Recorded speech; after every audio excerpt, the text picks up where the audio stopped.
Hello साथियों, कैसे हैं आप सभी। आपका स्वागत है आपके अपने YouTube चैनल गौरव क्लासेज में। आज आपका है वर्णमाला का पार्ट नंबर 5। अभी तक आपके पार्ट जो है 4 हो चुके हैं। चलिए आइए देखिए पार्ट नंबर 5 में क्या है। आप पढ़ रहे थे स्वरों का वर्गीकरण, आपका हो चुका था। अब चल रहा था व्यंजनों का वर्गीकरण। अब देखिए यहाँ पे व्यंजनों का वर्गीकरण किस आधार पर किया गया है।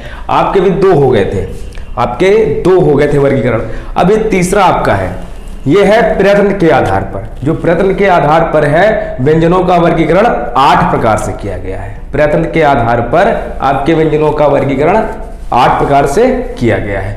अब इसमें जो पहला प्रकार आता है आपका, आता है स्पर्शी व्यंजन। इसमें क्या होता है, प्रत्येक वर्ग का, स्पर्शी व्यंजन में क्या होता है, प्रत्येक वर्ग का पहला, दूसरा, तीसरा, चौथा, प्रत्येक वर्ग का। कौन सा वर्ग, ये देख लो यहाँ पे, ये आपका वर्ग है, ये का वर्ग, ये चा वर्ग, ये टा वर्ग, ये ता वर्ग, ये पा वर्ग। कह रहा प्रत्येक वर्ग का पहला, दूसरा, तीसरा, चौथा, यानी आरंभ के 4 या प्रारंभ के 4, यानी ये पहला, दूसरा, तीसरा, चौथा, यानी इसमें से का, खा, गा, घा, प्रत्येक वर्ग का पहला, दूसरा, तीसरा, चौथा, आरंभ के 4, चा वर्ग को छोड़कर, ये जो आपका वर्ग है चा वाला, इसको छोड़ देना है, इसको नहीं लेना है। तो देख लो यहां पे कितने हो गए, 1 2 3 4। का वर्ग के हमने 4 लिए और चा को छोड़ ही दिया। टा वर्ग के लिए 1 2 3 4, इसके लिए 1 2 3 4, 1 2 3 4, 4 चक्कू 16। कुल कितने हो गए यहाँ पे, 16 हो गए। आपको लास्ट का नहीं लेना है, प्रत्येक वर्ग का पहला, दूसरा, तीसरा, 4। आपसे पूछेगा निम्न में से कौन सा स्पर्शी व्यंजन है, तो आपको बताना है प्रत्येक वर्ग का पहला, दूसरा, तीसरा, चौथा और चा वर्ग को छोड़कर। चा वर्ग जो आपको है बिल्कुल छोड़ देना, उसको टच नहीं करना है। अब मान लो ऑप्शन आ जाएगा आपके में कि निम्न में से कौन सा स्पर्शी व्यंजन है, तो उसमें 4 ऑप्शन दे रखे होंगे। जो आपको इन चारों वर्ग में मिल जाए वही आपको लगाना है। इतनी बात समझ में आई कि नहीं। प्रत्येक वर्ग का, जो आपसे पूछेगा स्पर्शी व्यंजन, प्रत्येक वर्ग का पहला, दूसरा, तीसरा, चौथा वर्ण, प्रत्येक वर्ग का, यानी वर्ग कितने हैं आपके यहाँ पे, 5 वर्ग होते हैं, इसीलिए इसको वर्गीय व्यंजन कहते हैं। 1 2 3 4 5 हैं, मगर आपको क्या लेना है, केवल 4 वर्ग। वो भी 4 वर्ग में से आपको 5 वर्ग को छोड़ना किसको है, आपको चा वर्ग को छोड़ देना है। चा वर्ग को छोड़ के प्रत्येक वर्ग का पहला, दूसरा, तीसरा, चौथा, ये लेना है इसमें। अब देखो आगे, अब उसके बाद में आपका दूसरा आता है स्पर्श संघर्षी। स्पर्श संघर्षी, स्पर्श संघर्षी व्यंजन क्या होते हैं। स्पर्श संघर्षी में इसमें क्या होता है, चा वर्ग के प्रथम चारों वर्ण। जो आपसे पूछेगा स्पर्श संघर्षी व्यंजन, तो चा वर्ग के प्रथम चारों वर्ण, चा वर्ग के। अब चा वर्ग का पहला चा, दूसरा छा, उसके बाद में जा, झा, चा, छा, जा, झा, चा, छा, जा, झा। प्रत्येक वर्ग का नहीं, केवल चा वर्ग का चारों, चा, छा, जा, झा, चा, छा, जा, झा। इतनी बात समझ में आई। आपसे पूछेगा कि निम्न में से स्पर्श संघर्षी व्यंजन कौन से हैं, तो आपको चा, छा, जा, झा ये रखना नहीं, केवल आपको इतना याद रखना कि चा वर्ग के 4, चा वर्ग के आपके 4, चा, छा, जा, झा, बस काम खत्म। अब उसके बाद में आपका पूछता है नासिक व्यंजन। नासिक व्यंजन क्या होता है, हमने आपको कल भी बताया था। नासिक व्यंजन होता है प्रत्येक वर्ग का पंचमाक्षर, यानी प्रत्येक वर्ग का 5वां अक्षर जो होता है, या वर्ण कह लो उसको, वो क्या आपका होता है, नासिक व्यंजन।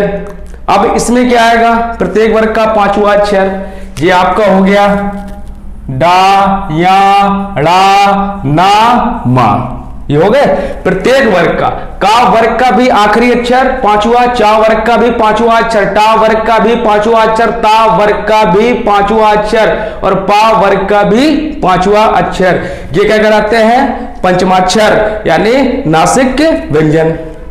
अब बात करता है कि उच्छिष्ट व्यंजन क्या होता है। उच्छिष्ट व्यंजन, अब इसके देखो कई नाम है। आपसे पूछ देगा उच्छिष्ट व्यंजन, ठीक है, या आपसे पूछ देगा द्विगुण व्यंजन, या आपसे पूछ देगा ताड़न जात। अब यह आपसे पूछ देगा दी स्पष्ट व्यंजन, ये 4 चीज पूछ सकता है। या तो आपसे पूछ देगा उच्छिष्ट, या पूछ देगा द्विगुण, या पूछ देगा ताड़नजात, या आपसे पूछ देगा दी स्पष्ट। तो आपको क्या बताना है, ताड़नजात पूछे तब भी डा ढा, उच्छिष्ट पूछे तब भी डा ढा, द्विगुण पूछे तब भी डा ढा, ये चीज है। कई बार पेपर में आया है ये कि निम्न में से उच्छिष्ट व्यंजन कौन सा है, आपके 2-2 करके जोड़े दिए होते हैं, जैसे डा ढा हो जाएगा, का खा हो जाएगा, जहां पे आपको डा ढा मिल जाए वही आपको सीधे मार देना है। अब उसके बाद में क्या आता है, लुंठित व्यंजन। चाहे आप लुंठित कह लो, 5 नंबर लुंठित व्यंजन कह लो, चाहे कह लो प्राकंपित व्यंजन। लुंठित व्यंजन आ जाए पेपर में, या पेपर में आ जाए आपका प्राकंपित व्यंजन, वो क्या होता है, रा होता है, रा। आपको दे रखा होगा निम्न में से लुंठित व्यंजन कौन सा है, का खा चा रा, तो कौन सा होगा, रा होगा आपका। फिर कह रहा संघर्ष विहीन, 6 नंबर है संघर्ष विहीन या अर्धस्वर। आपके भैया अर्धस्वर में कौन कौन सा आता है, या और वा, इसको अर्धस्वर भी कहते हैं और संघर्ष विहीन व्यंजन भी कहते हैं। संघर्ष विहीन व्यंजन पूछ दे आपसे, या पूछ दे अर्धस्वर, तो आपका आंसर क्या होगा, या वा, संघर्ष विहीन व्यंजन या अर्धस्वर या वा। फिर पूछ देगा पार्श्विक व्यंजन क्या होता है, पार्श्विक, ये आपको सब याद रखना है। पार्श्विक में क्या आ जाएगा आपका, ला जाएगा, पार्श्विक में ला।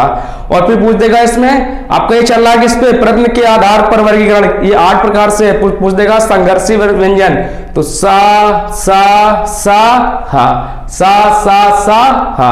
या पूछ देगा आपसे ऊष्म संघर्षी, इनको चाहे संघर्षी कह लो चाहे ऊष्म संघर्षी कह लो, ये आपके क्या हो जाएंगे, साहा। फिर से एक बार रिपीट, जो आपका व्यंजनों का वर्गीकरण है कई प्रकार से किया गया, इसमें हम पढ़ रहे थे पार्ट नंबर 5, और ये वर्गीकरण तीसरा आपका था प्रयत्न के आधार पर। प्रयत्न के आधार पर कितने प्रकार से किया गया है, 8 प्रकार से किया गया है। पहला स्पर्शी व्यंजन, प्रत्येक वर्ग का पहला, दूसरा, तीसरा, चौथा आरंभ के 4 और चा वर्ग को छोड़कर। फिर दूसरा है स्पर्श संघर्षी व्यंजन, चा वर्ग के प्रथम चारों, चा वर्ग के चा चा जा झा। फिर है नासिक व्यंजन, प्रत्येक वर्ग का 5वां अक्षर या 5वां अक्षर क्या होता है, नासिक व्यंजन। फिर आता है उच्छिष्ट व्यंजन या द्विगुण व्यंजन या ताड़नजात या द्विपृष्ठ, क्या कहेंगे, डा ढा। फिर आएगा लुंठित व्यंजन या प्राकंपित व्यंजन, ये क्या हो जाएगा, रा। उसके बाद में आएगा संघर्ष विहीन व्यंजन या अर्धस्वर। संघर्ष विहीन या अर्धस्वर क्या होता है, या और वा। फिर आपसे पूछ देगा पार्श्विक व्यंजन में क्या होता है, ला। फिर पूछ देगा संघर्षी व्यंजन, सासा साहा, या पूछ दे ऊष्म संघर्षी, तो सासा साहा। या आपसे एक चीज पूछ सकता है, निम्न में से काकल्य व्यंजन कौन सा है, निम्न में से काकल्य व्यंजन। अगर काकल्य व्यंजन की बात करेगा तो आपको बताना है हा, ये जो आपका हा होता है ये काकल्य व्यंजन होता है। एक चीज और देखो यहाँ पे, जैसे लाइन है इसको क्या कहेंगे, आपकी लाइन होती है, इसको कहते हैं सिरोरेखा। और ये इसकी खड़ी लाइन, इसको क्या कहते हैं, इसको कहते हैं खड़ी पाई। ये आपकी सिरोरेखा और खड़ी पाई मिल गई, बस काम हो गया यहाँ पे। अब देखो यहाँ पे ये आपका हो गया इसमें।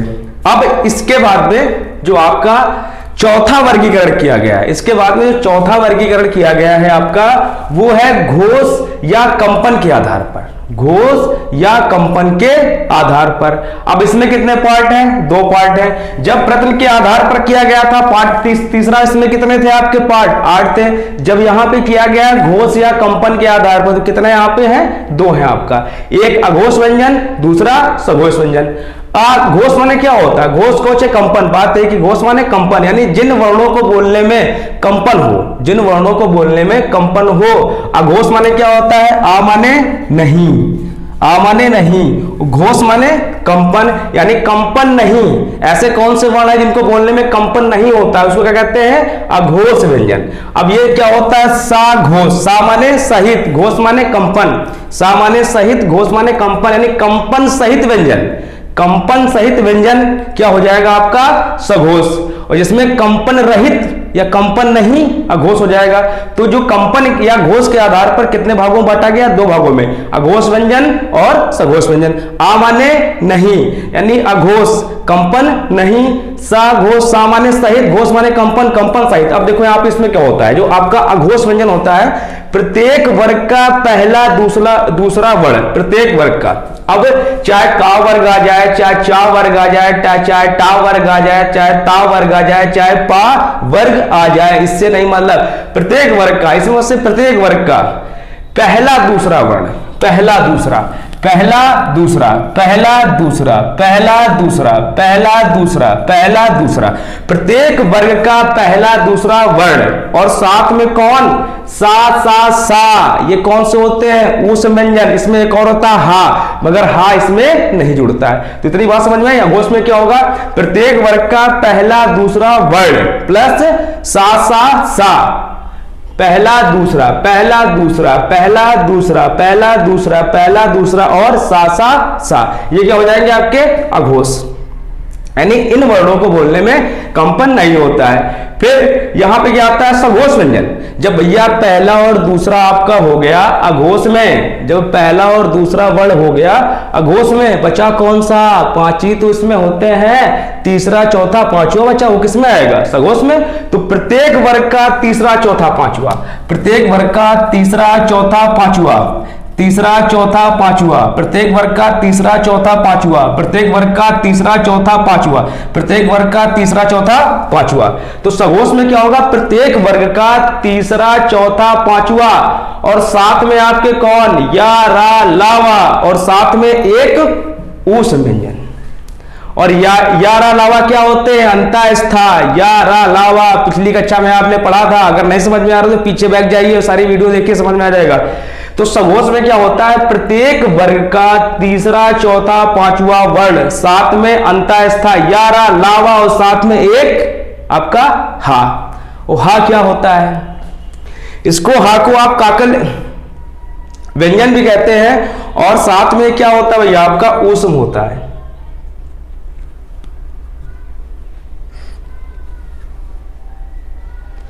अब देखो यहां पे, अब उसके बाद में जो आपका पांचवा जो इसको पांचवा वर्गीकरण किया गया है प्राण वायु के आधार पर, या आप कह सकते हो वायु के आधार पर। इसको भी 2 भागों में बांटा गया है, अल्प प्राण और महाप्राण।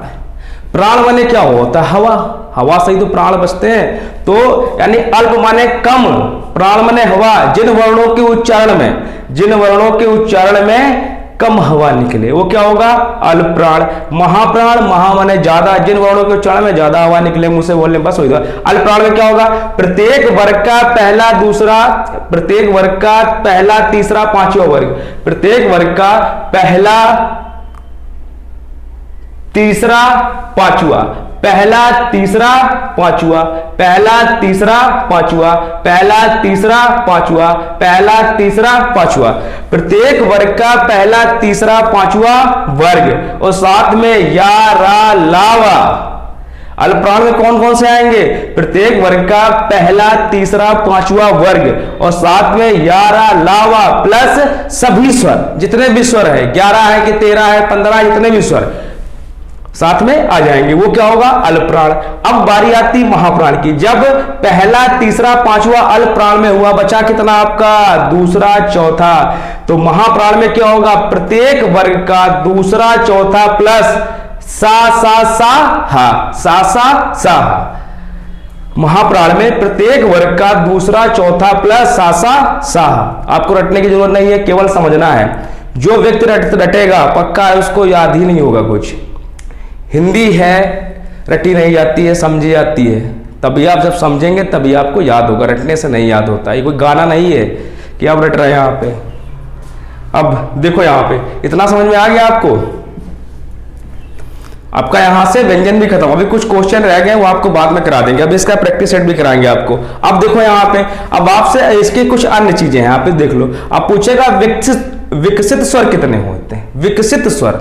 तो विकसित स्वर क्या होता है आपका, जो चंद्र बिंदु होता है उसको हम विकसित स्वर कहते हैं। उसके बाद में आपसे पूछ देगा कि विदेशी स्वर, मेवान स्वर या आगत स्वर।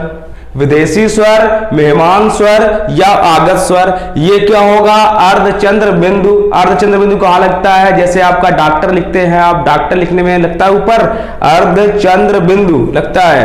अब उसके बाद में आपसे पूछ देगा कि विदेशी व्यंजन कौन कौन से? विदेशी व्यंजन जैसे का, खा, गाजा, फा, ये। मगर विदेशी कब होगा? जब इसमें नुक्ता चिन्ह लगेगा। ये देखो नुक्ता चिन्ह लगा, नुक्ता चिन्ह लग गया। अब ये आपका क्या हो गया? विदेशी व्यंजन हो गया। क्लास समझ में आई? बिल्कुल आई होगी। आज के लिए इतना ही। अब मिलते हैं आपको अगले पार्ट में। अगर हमारा आपको वीडियो पसंद आया तो उसको सब्सक्राइब करें, शेयर करें और लाइक करें। धन्यवाद।